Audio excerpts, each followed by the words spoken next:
అతిపెద్ద కొండపై కొలువైన కాలభైరవుడు శ్రీ సిద్ధిభైరవ దేవాలయాన్ని ఈరోజు మనం పరిచయం చేసే ప్రయత్నం చేస్తాం.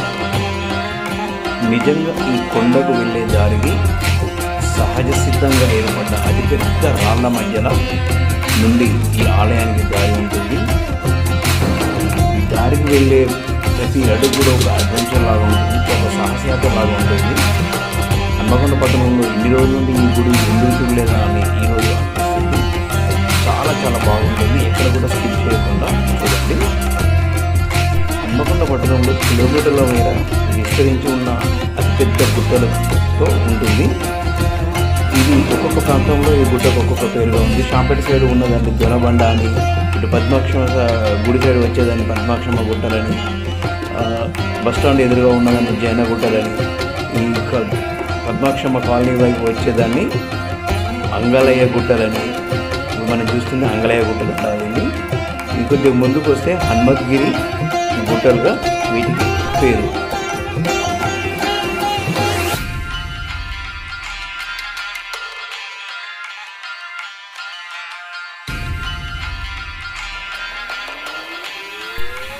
ఇప్పుడు మనకు కనిపిస్తుంది హనుమత్గిరి గుట్టలు. ఆ గుట్టపైనే శ్రీ కాలభైరవ స్వామి వేంచేసి ఉన్నారు.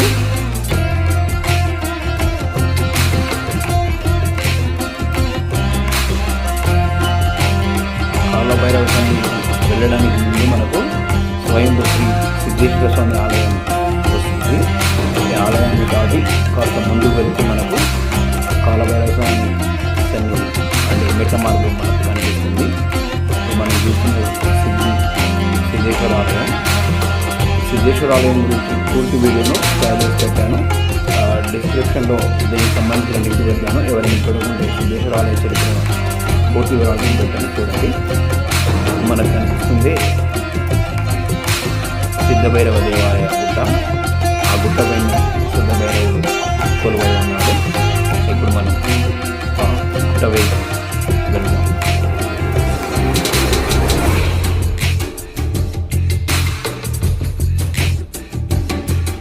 మార్నింగ్ ఎంతో అద్భుతంగా ఉండదు. ఇది సిద్ధభైరవ స్వామి దగ్గరికి వెళ్ళడానికి మెట్ల మార్గం. చూస్తున్నప్పుడు మంచి మెట్ల మార్గం లాగానే కనిపిస్తుంది.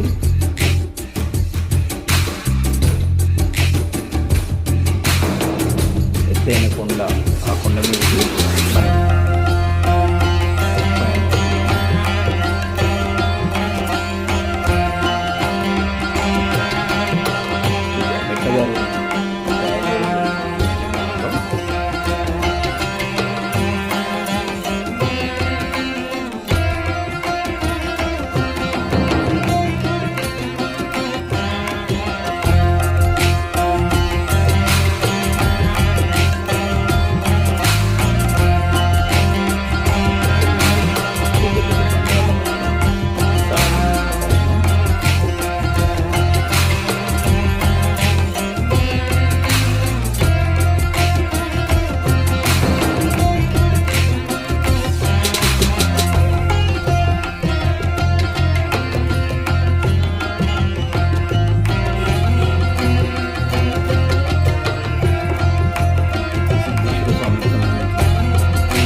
పొందుపరిచాను.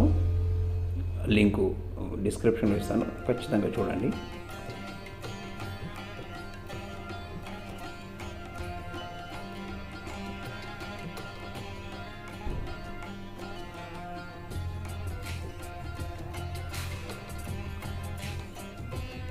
చిన్న చిన్న రాళ్ళతో మొదలైన ఈ ప్రయాణం ముందుకు వెళ్తుంటే చాలా చాలా పెద్దైన ఎత్తైన కొండల మధ్యలో సాగుతుంది.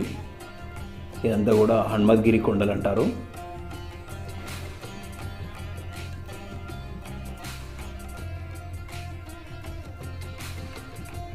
హనుమత్గిరి కొండల నుండి మనకు పద్మాక్షి గుట్టల సైడు పద్మాక్షి అమ్మవారి దేవాలయం మనం చూస్తుంది. నెక్స్ట్ వీడియోలో పద్మాక్షి దేవాలయం గురించి క్లుప్తంగా వివరించే ప్రయత్నం చేస్తాను. మళ్ళీ కాలభైరవ స్వామి ఆలయానికి సిద్ధి భైరవ స్వామి ఆలయానికి మన ప్రయాణం సాగుతుంది.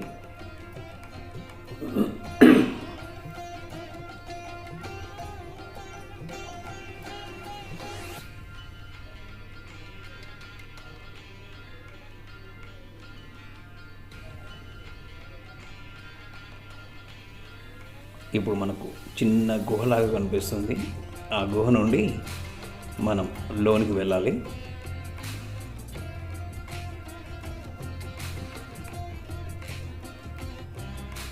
నిజంగా అంటే వీడియోలో చూసిన దానికంటే కూడా మనం లైవ్లో చూస్తే చాలా చాలా చాలా అద్భుతంగా ఉంటుంది. ఖచ్చితంగా కూడా మీరు అందరూ కూడా చూడవలసిన దేవాలయం. వరంగల్కి వచ్చిన ఎవరైనా కూడా సిద్ధేశ్వర స్వామిని, పద్మాక్ష టెంపుల్ని, ఈ సిద్ధి భైరవ స్వామిని ఖచ్చితంగా చూడాలి. చూడండి, ఈ గుట్టలను ఒకసారి మీకు ఒక సినిమా సన్నివేశం గుర్తుకొస్తుంది కదా ఇవి చూస్తుంటే. విక్రమార్కుడు సినిమాలో విలన్ టిట్లా అనేవాడు ఉంటాడు కదా, వాడిని షూట్ చేసిన గుహలు కూడా సేమ్ ఇదే విధంగా కనిపిస్తాయి. చాలా చాలా ఎత్తైన గుట్టలు మనం పయనిస్తుంది. ఆ గుట్టల మధ్యలో మనం ప్రయాణం చేస్తున్నాం. మళ్ళొకసారి చూడండి ఎంత ఎత్తైన గుట్టలో.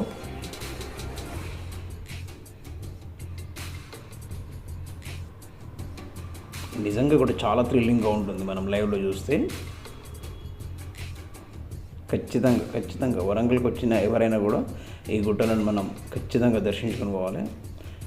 సిద్ధేశ్వర స్వామి దేవాలయం ఈ గుట్టల మధ్య నుంచి కూడా మనకు కనిపిస్తుంది.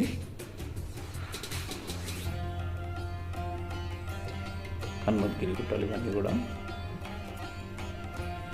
చూడండి. ఆ దారి ఒక అడ్వెంచర్ లాగానే కనిపిస్తుంది. చాలా బాగుంటుంది ఈ దారి మనం వెళ్తుంటే. ఒక్కొక్కసారి ఒక్కరు వెళ్తే మాత్రం కాస్త భయంగా అనిపించే ప్రమాదం కూడా ఉంది. కాకపోతే ఒక 4-5 ఫ్రెండ్స్ కలిసి వెళ్తే మాత్రం చాలా చాలా బాగుంటుంది. ఈ గుట్ట చూడండి, ఈ దారి చూడండి ఎంత అడ్వెంచర్గా ఉంటుందో. ఇక్కడ ఆంజనేయ స్వామి దేవాలయం ఉంది, కాకుంటే గేటు వేయడం వల్ల నేను మీకు చూపించలేకపోతున్నాను.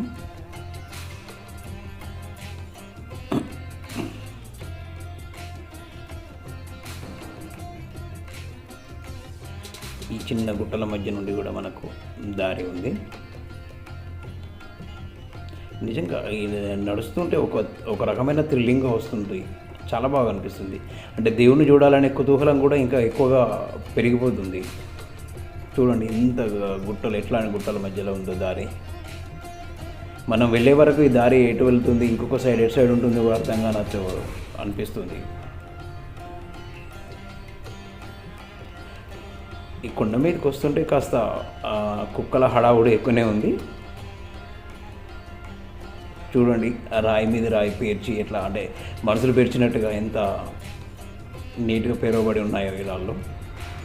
ఈ రాళ్ళ మధ్య నుండి మన ప్రయాణం సాగుతుంది.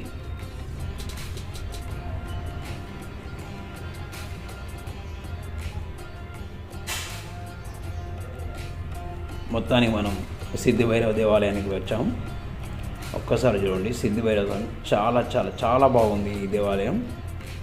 చూడండి, మన సిద్ధి భైరవ స్వామిని ముందుగా గణపతి వారి దర్శనం, తర్వాత సిద్ధి భైరవ స్వామి. నిజంగా చాలా ఆహ్లాదకరమైన వాతావరణంలో చాలా చాలా బాగా అనిపించింది ఈ దేవాలయం. ఇక్కడ భైరవుడు, సిద్ధి భైరవ దేవాలయం బయట ఎలా ఉందో చూస్తున్నాం మనం ఇప్పుడు.